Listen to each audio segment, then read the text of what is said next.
Good morning, everybody. Merry Monday to you. You see all my notebooks? I read a lot. But that's how we learn. You stop feeding this thing, guess what? It dries up. Anyway, I was all that aside. I was up kind of late last night. I was reading this book right here. And I don't care if you don't like the Gamecockers, you still need to read their books. Their brain on how to raise chickens and take care of them is just they know their stuff. Anyway, all right, I'm gonna make this phone be still. Anyway, I came across a few little tips, and I thought I would just share them with you. Now, this book actually contains 3 books, and the one that I'm reading from is Modern Breeding of Gamefowl. And it's an old book, but all the principles are the same. I'm just going to pick and choose a few of them, but if you happen to be reading from this book, it's going to be on page 191, and this is what he calls it was miscellaneous notes that he would jot down over a period of 40-something years, and he called them his chicken book.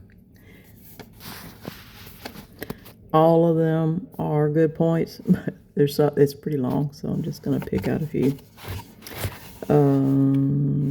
Very bad to make consanguous, closely related matings if both individuals have the same undesirable characteristic. Likewise, it is bad to make unrelated matings if both individuals have the same defect. Crossbreds or hybrids. This is important, especially in I Am Somebody world. We got a lot of crossbreds and hybrids. Crossbreds or hybrids almost invariably pass along their worst characteristics. The good qualities often are the result of the cross and cannot be passed along. The degree of prepotency governs the relative influence more than the mathematical blood proportions. In other words, the cock may be 15/16 line bred, but if he is not prepotent and the hen is, the offspring will resemble the hen every time.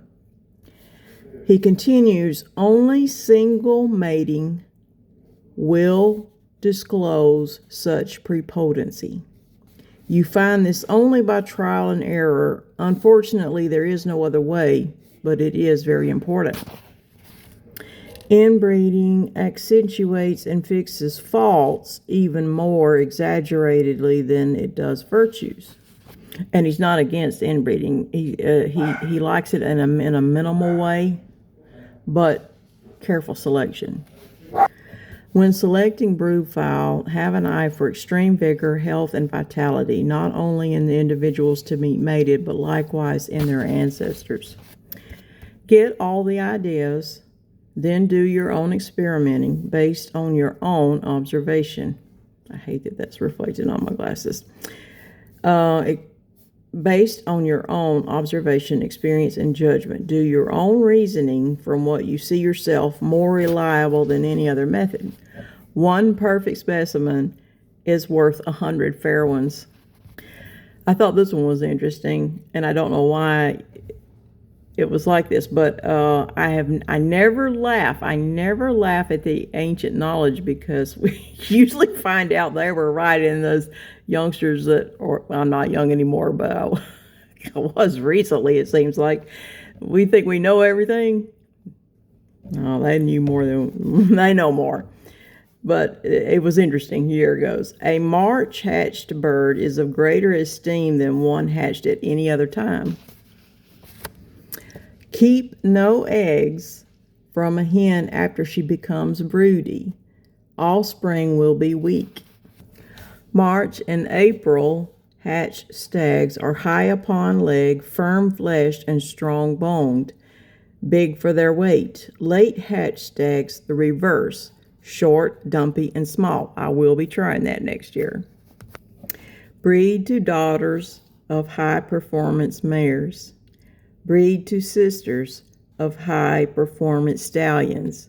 That boy girl applies in the chicken world too. He used it. This one I really like. Performance without pedigree means nothing. For example, just this season I had set aside an outstanding stag for future brood use. He had many excellent qualifications, but he had a terrible time in his molt. This indicated a constitutional weakness or injury of some kind. Nothing is gained by introducing a weakness of any nature into your strain. Then I'll do one more, and that's going to be it for today.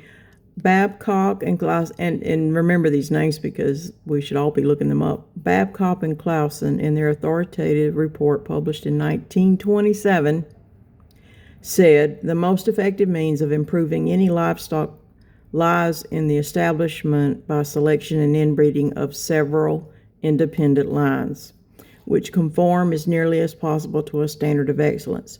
Once such lines are established, trial crosses should be made between such lines to determine which cross produced the best results.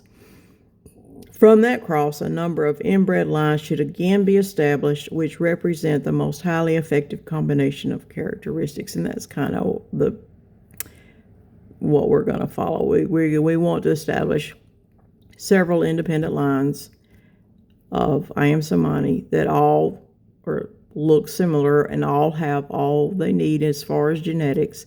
And then if you got those several independent lines, you crossbreed those independent lines, and you don't need to outcross from an outside source. See? All right. Anyway, everybody's got to decide what they want to do, but this is where I'm headed. Love y'all. Talk to you later. Bye.